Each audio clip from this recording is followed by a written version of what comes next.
এই মুহূর্তে একটা অসংখ্য প্রশ্ন আসছে, বাইরে দেশ থেকে যারা টাকা ডোনেট করতে যায় এরকম কোনো ব্যবস্থা করেছেন কি? কোনো ব্যবস্থা এখনো হয়নি। উল্টো পাল্টা প্রশ্ন করবেন না, ওইসব প্রশ্নের উত্তর আমি দেবো না। আমার স্বচ্ছতা নিয়ে কারো প্রশ্ন থাকলে আমি যে টাকা এখানে দান করেছে তাহলে আমার নিজের বাড়িতে অনলাইনে পুরো লাইভ টেলিকাস্ট করে সেই টাকার কাউন্টিং করেছি। যারা শেয়ার করেছে তারা সবাই দেখেছে।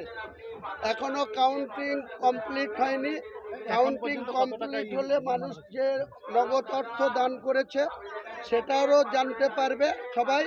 এখন পর্যন্ত ব্যাংকে 2 কোটি কত ঢুকেছে সেটাও সবাই জানতে পারবে ব্যাংক স্টেটমেন্টের মাধ্যমে। আমার স্বচ্ছতা নিয়ে কেউ প্রশ্ন তুলতে পারবে না।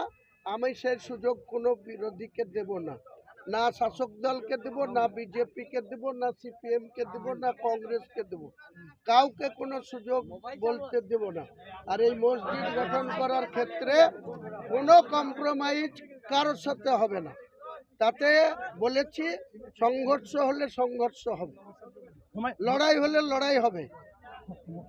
ইসলামের সম্মান রক্ষার্থে আমি নেমেছি। আমার জীবনের বিনিময়ে হলেও বাবরি মসজিদ প্রতিষ্ঠা করব। পলিটিক্স বলেছেন